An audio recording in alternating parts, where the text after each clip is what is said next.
Or what do we, how do we I do start? it like a conversation. Is it comfortable for you to look at me like this? Yeah, If I sit fine. here? Fine, Okay. yeah. So then it looks Speak up a little. it looks exactly like you're in the Yes. camera. That's Okay. good. Yeah. So what, are we ready to go? We're ready to go. So what to do? Action. Okay.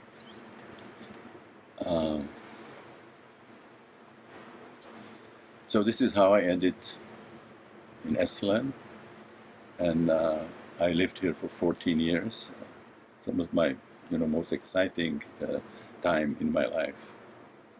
So we were doing weekend seminars, 5-day seminars, and then particularly month-long seminars. With a chance, to choose a topic that I was very interested in, and then invite faculty, people who represented cutting edge in that particular area, and we were doing it in the big house, and so the floor was sufficient to take 36 people doing breath work, and we always, had the workshop full and a lot of people on the waiting list. And so we had a chance to invite, some of the stars of the 60s, the rising stars. Fritjof Capra have done quite a few talks in these months-longs. Rupert Sheldrake, Karl Pribram, Gregory Bateson actually was here in residence for 2.5 years, which was coinciding with my own stay here. Joseph Campbell was coming very frequently, Houston Smith. Then we had shamans, South American shamans, North American shamans. We had quite a few, spiritual teachers like Tibetan lamas, with yogis. Just incredibly rich program. And the people who came here, had a lot of transforming experiences. I still hear from some of the people who participated in these month-long that month changed their life, sent them in a completely new direction. People came here, there was integrated bathing. A lot of the people who came took off their clothes in front of other people for the first time, which was already a very important transforming experience. Esalen was, mecca of the human potential movement. There were all kinds of amazing bodyworks that were being done here. Ida Rolf spent some time here, quite a few years, developing Rolfing. Traeger was coming very frequently. Traeger work. Moshe Feldenkrais was coming, and then there was, Esalen, massage, deep tissue work, and so on. So this was all available for the people in addition to the program of these month-longs. And we were doing the breath work. So everybody who came to the month-long had 8 sessions, 8 sessions breathing and 8 sessions sitting. Some people took something on the side, and which was not part of the program, and was really not supposed to be happening in Esalen, but it happened anyway. Either here or some people sort of took it in the mountains. So those were major transforming experiences. But there was something that went beyond the importance of these month-longs, and this is that we connected in a very intimate way with these people who were on the cutting edge of what was happening at that time. And we spent time with them in a very different way than we were used to in conferences, when you have the lectern and sort of the audience. People are very careful what they say, protecting their professional reputation and so on. Whereas in the big house, we were, sitting on pillows in a very comfortable, sort of informal way, and then we all ended up, naked in the bath, where some of the discussions continued. So we really became very, very close. So then the situation was so very interesting.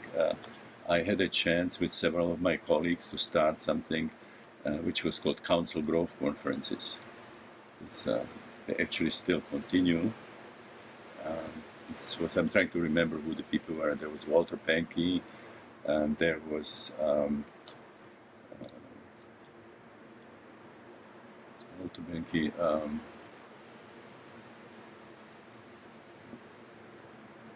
we can take this out. Mm-hmm. So there was Walter Pankey, Ken Godfrey, who was a LSD therapist actually in Topeka, Kansas, in the VA hospital. There was John Lilly was one of the founders. Helen Bonney was a music therapist. Mm-hmm.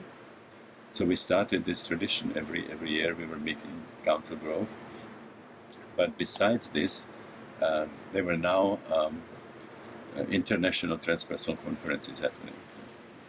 First two happened in Iceland, and the third one was in Inari, which was Lapland, was on the Soviet, actually the Finnish-Soviet border, and then the fourth one was in Belo Horizonte in Brazil. And so when we were in Belo Horizonte, we said, we should really have a formal organization that would sort of be running these workshops. And so we had a meeting and decided that we were going to start that kind of organization. And then the question was, who would be the president of this international transpersonal organization? And then several people said, what about Stan? And then a lot of hands went up, and I ended up sort of in a position where I had to start this international transpersonal conference and actually organize it, which was not really my forte. Administration is not something that I really thrived on. So I was facing the situation of founding this new organization, and in California you needed 3 so-called members to start it, and I was looking for people who would take on the responsibility and couldn't find them. So I finally went to Michael Murphy and to Dick Price and says, would you do this for me? Would you become the founding members of this? And they said, sure. So we started these ITA conferences, and now because of the month laws, was in a position where I could pick up the phone, and you could call Carl Pribram or Rupert Sheldrake or Fritjof Capra and say, Fritjof, we are doing this international conference. We can't pay any honoraria, but we'll pay your round trip, and we'll put you up in a hotel and feed you. And in all these years, we have never had anybody where we had to pay. People loved those conferences, and everybody came really for free. Can I ask you an obvious question? Why did you set it up, the conference? Well, just to create a formal container for these international conferences.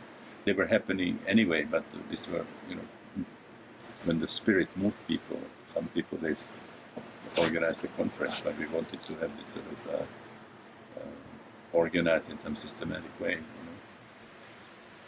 So the first one actually was in Denver, basically part of Boston, and we did this coming out of transpersonal psychology. So we invited all the major presenters. And we actually had the first showing of the mirrors that the sacred mirrors that Alex Gray created,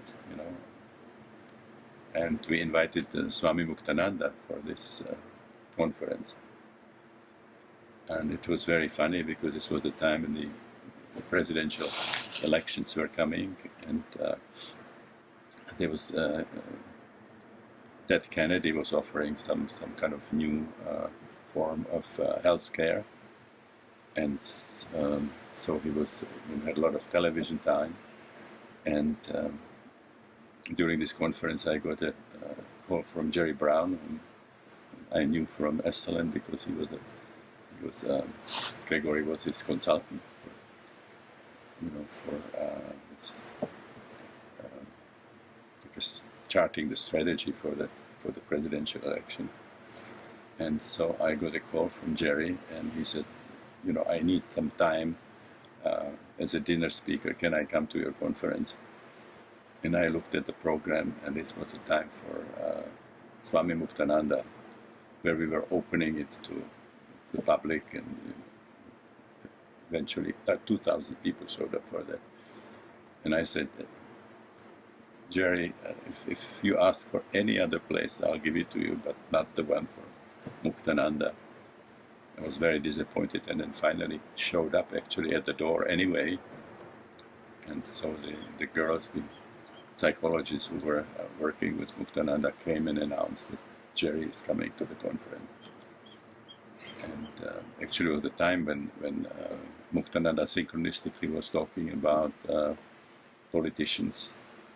And this, Jerry walks into the door, and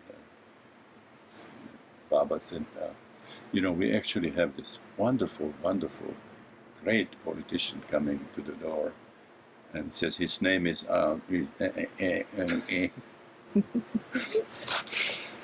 it's right for his ego. And then eventually, actually the Muktananda ashram got the footage of Jerry meeting Muktananda rather than the Jerry showing for his photo op.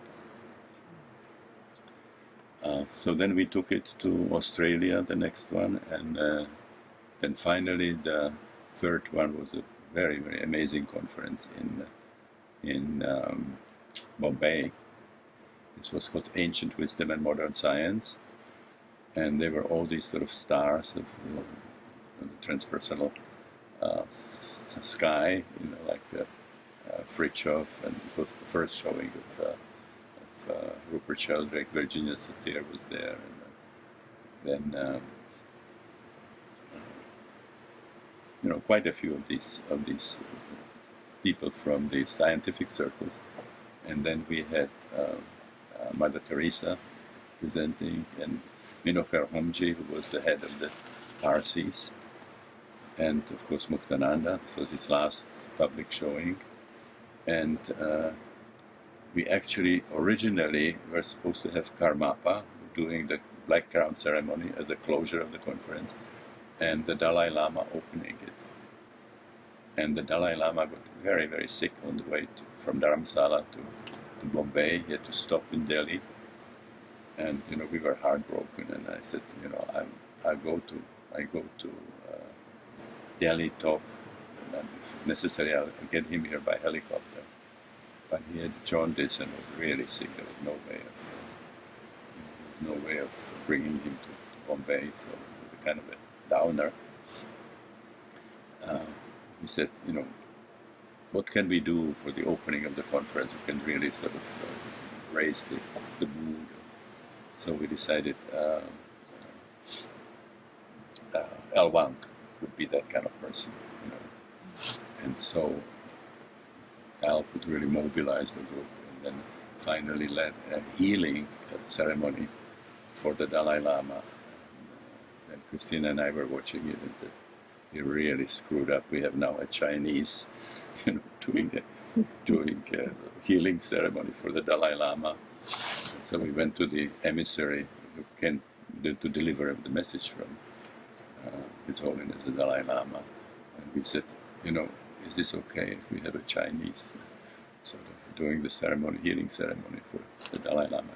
He said, of course, this is what it's all about.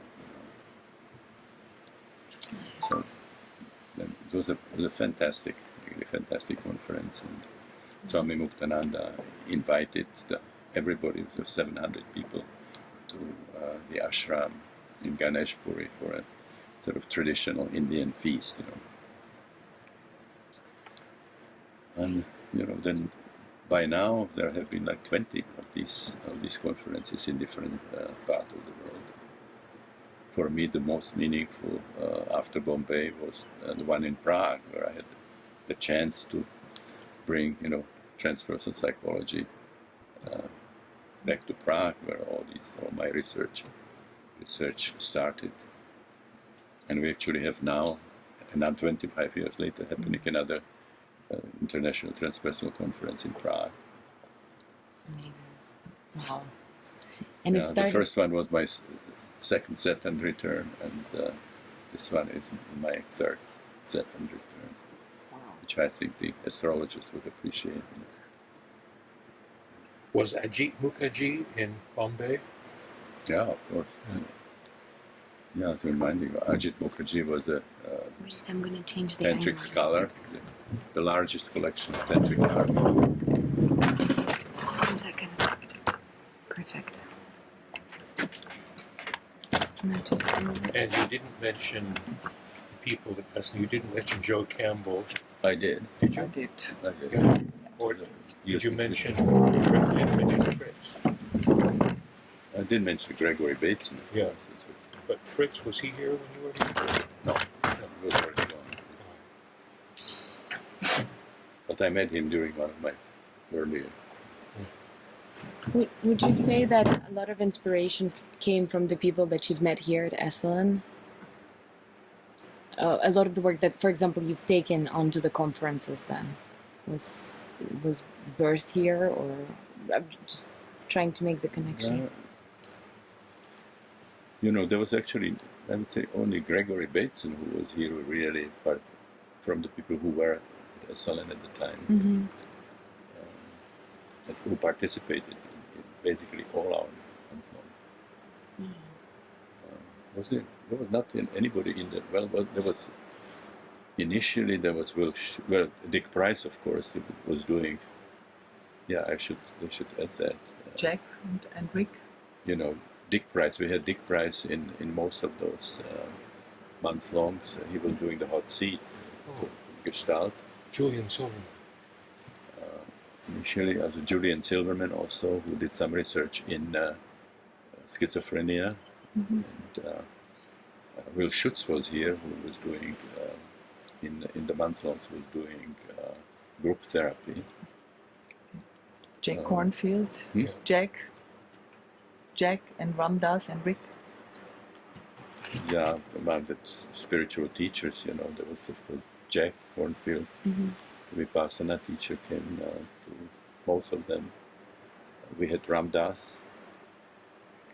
We had Tim Leary. We had Gordon Wasson, who was the one who brought the magic mushrooms from the Mazatec Indians.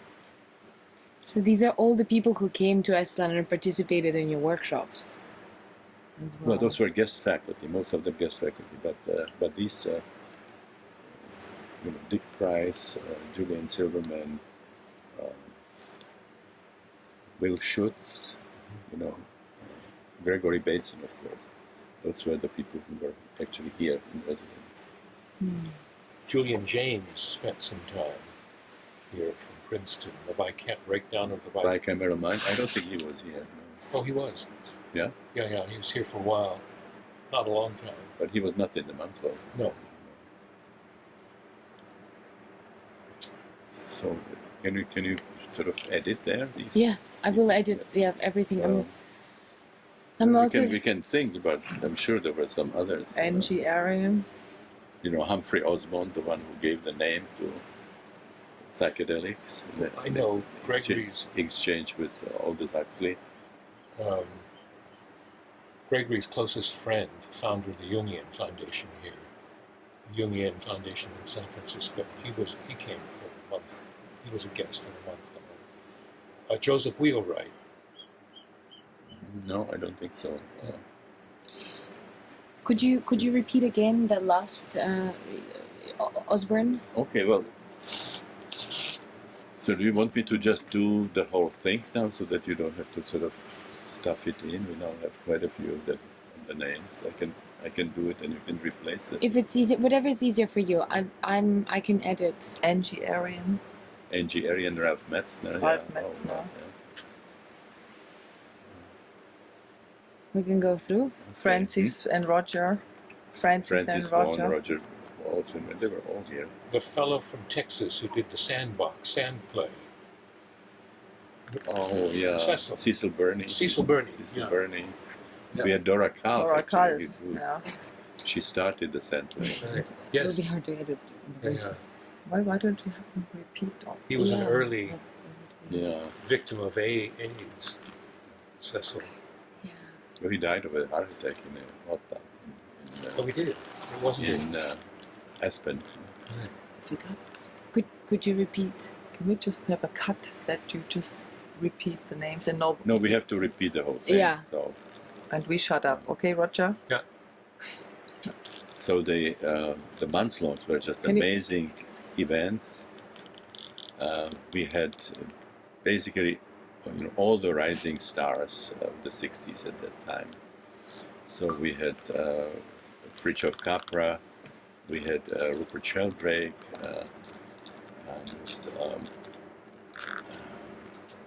Gregory Bateson, who was actually in residence. We had Ralph Metzner, we had Angie Arian, Francis Vaughan, Roger Walsh.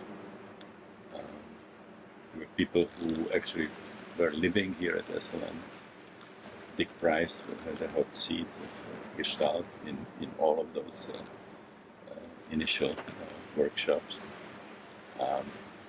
Will Schutz was coming. He developed group psychotherapy. Julian Silverman, who did some research on schizophrenia and ran something called the Agnews Project with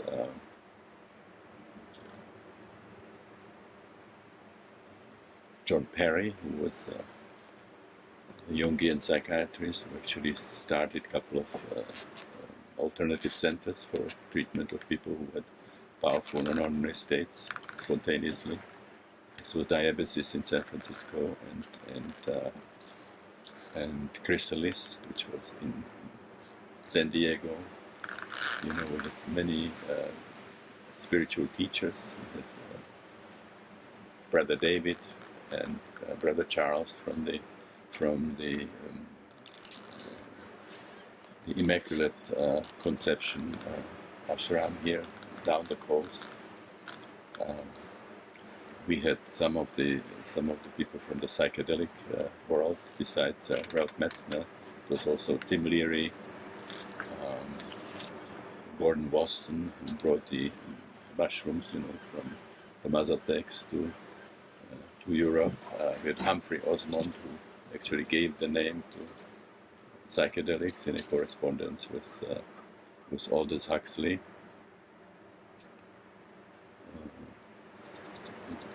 Joseph Campbell, Houston Smith. The list is very, very long. They're actually all in the Esalen catalogs. The announcement of this workshop with the whole faculty. I can put at the end of the video. I can put what is Roger? What? Roger, I think it's fine. No, it's totally fine, Roger. It's okay. Do you? I see your production time in the You had a little movies. fragment of food on your. No. your- It didn't You're show fine. on the camera. I You're checked, so don't worry. Roger, do you mind if I ask you to sit just over here so that all the attention that we have is, from Here. Stan is Here. this way? Yeah, thank you.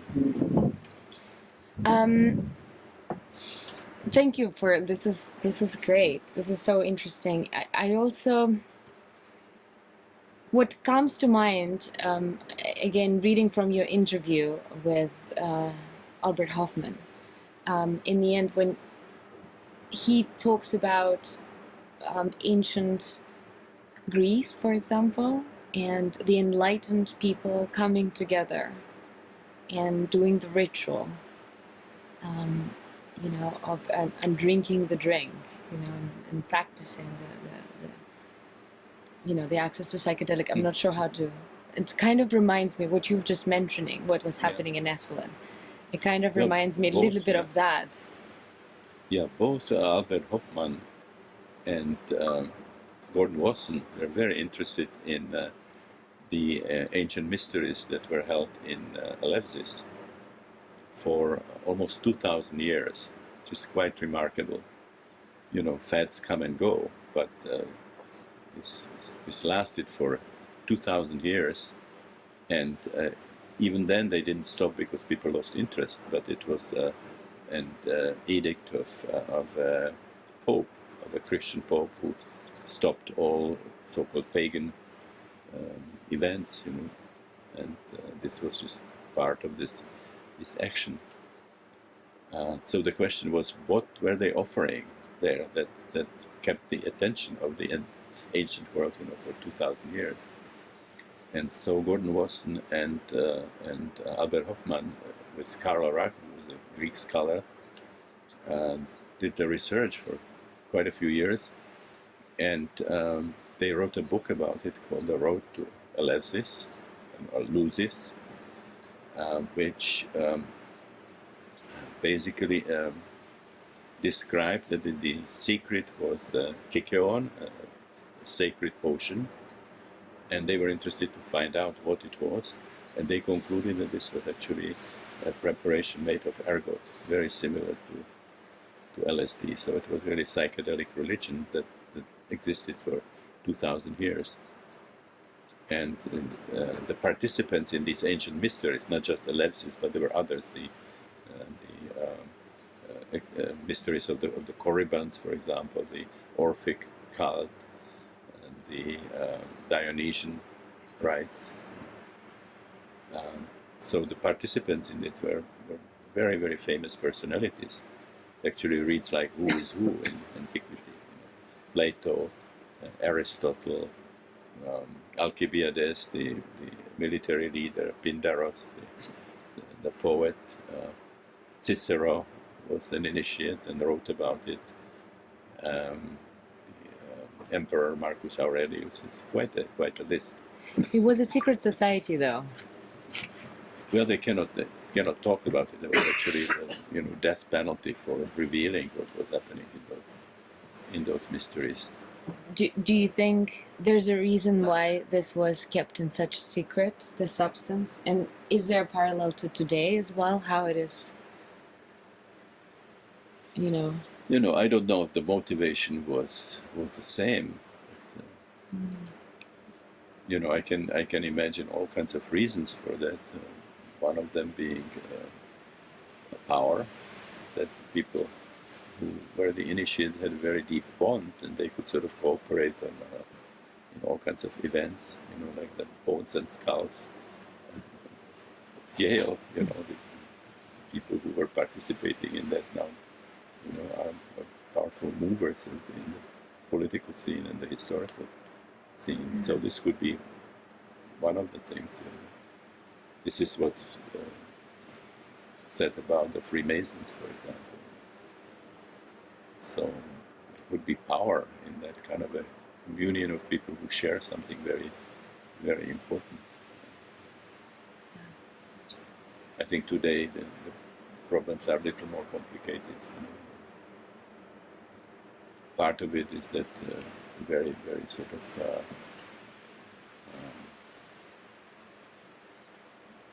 suppressed kind of society, and this kind of opening of the kind of Dionysian energy is problematic. If you look what they did in the 60s, where people sort of separated themselves from mainstream society, they started wearing different clothes, they started growing long hair and beards and beads and so on, and they were identifying themselves by what they were wearing, and also their cars, painting cars in psychedelic colors and so on. And they were the troublemakers. demonstrations against war, that were the hippies, and there was a group that was very easily identifiable. People who come in civil clothes, are not that easily identifiable as the troublemakers. So I think this played an important role in the legislation against psychedelics. Also, the free sexuality that was happening in that, make love, not war. This was violating some of the codes of this society, which is very sort of repressed. Would you say if it's administered in a ritual, as they always meant to be, as it used to be back in either ancient times or even the way it is in Mesoamerica? Well, except the there were rites of passage in native cultures. Well, this was not secret, and actually they were mandatory in a way. For example, when you reached puberty, you just had to go through, through this ritual. Actually, when they were asking us, when we were doing research in Maryland, what would you do? You're working with LSD. What would you do to sort of do something with this abuse by young people? We said, make it mandatory. When it's forbidden, it's an extra motivation for adolescent people who love to be rebels and do things that are forbidden. In native cultures, it was pretty upfront. Everybody was actually going through it. Wow. Amazing. I also wanted to ask you, when you were talking about holotropic workshops, was Esalen useful in developing this as well? Your holotropic breath work? I mean, we developed holotropic breathwork here at Esalen. So it was the birthplace of holotropic breathwork. And I think it was the only place where it could have happened. I mean, I couldn't have done it when I was at Johns Hopkins, because it's so unconventional. We're working with non-ordinary states, which are kind of usually problematic. They still have not been accepted by the mainstream circles, academic circles, circles of clinicians, and so on. There is body contact part of it, which is a big issue. But you see, the Esalen workshops were not sort of advertised as therapeutic events. They were basically human experiments. We get together with a group of people and we decide, what we want to do. There were no diagnoses, doctor-patient relationship or anything. So we could just do what made sense and what worked. And, so today the holotropic breathwork is by far more powerful means of transformation and healing, if you want, than anything that's available now in the official circles, psychiatry, psychology. And it's going to take a while before it's accepted. So Esalen was like an ideal place to develop it. So it came from here as well. Yeah, I just wanted to make sure it's recorded on the camera when you say that. That's so amazing. I get a little bit baffled, and I can't think of my next question. Forget it. It's really impressive. The other thing that developed in Esalen was the Spiritual Emergency Network that Christina started in 1980, and we got tremendous support from Dick Price, who actually had 3 episodes of powerful non-ordinary states. And during the first 2, he was treated in an official facility, Institute of Life, I think, in New Haven, and he had any number of electroshocks and insulin comas. And then when it happened again, he just refused to go back, and he was in a little log house here, and his friend, I think Patrick, was bringing him food, and he just went through whatever he had to go through, and actually benefited from the last one.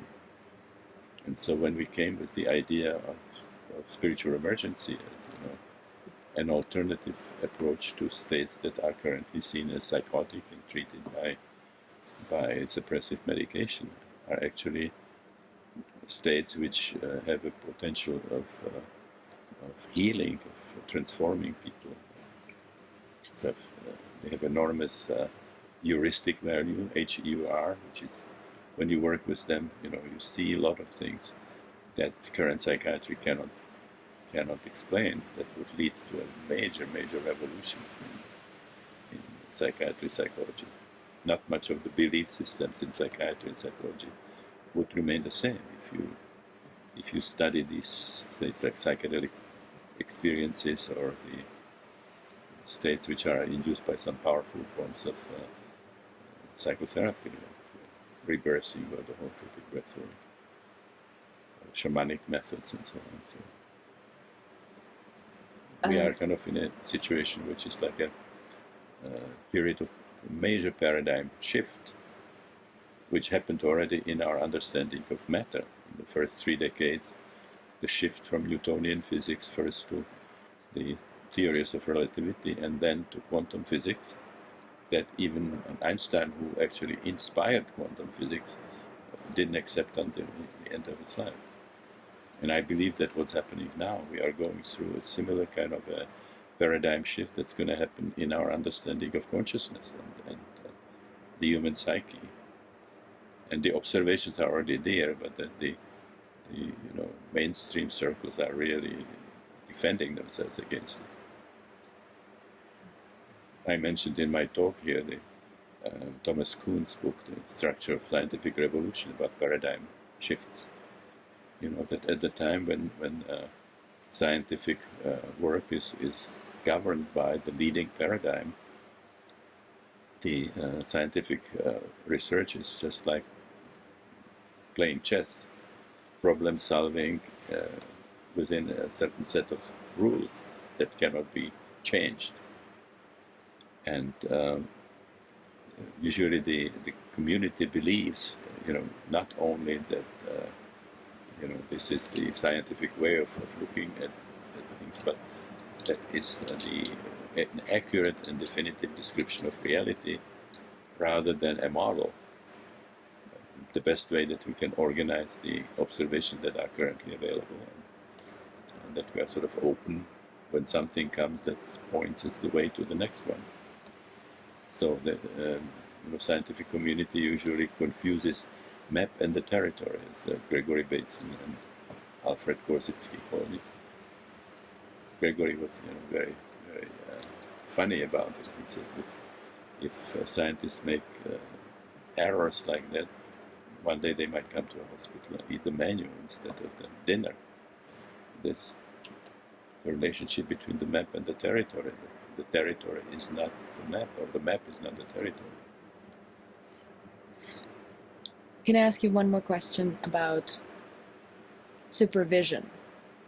These type of experiences, the importance of facilitator, or if one has a psychedelic experience, or whether in whichever state, maybe holotropic breath work, how important it is to have somebody knowledgeable there to facilitate that experience, or can one just have it? It's absolutely essential. At least at the beginning, you should not start experimenting on your own. And the person who is a facilitator has to have significant number of experiences with that particular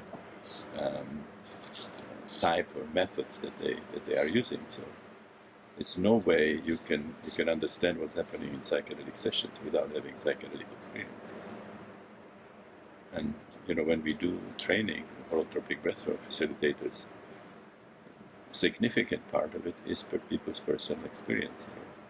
Breathing and sitting. That's where you learn how to do it. It cannot be learned just from books. I mean, there is a theory, transpersonal psychology and so on, but the essential thing is the personal experience. People who haven't had these experiences, when you tell them what might happen, they don't believe that it's possible, including psychiatrists and psychologists. Somebody to help you to navigate and hold that space. Well, we don't navigate. It's really being there. I mean, what's characteristic for these holotropic states, as I call it, psychedelic sessions and holotropic breathwork and so on, is that you activate and engage self-healing mechanisms in the psyche. Mm-hmm. So there's no way we can run it, the way you do verbal therapy, that you do interpretations and you use various techniques with people.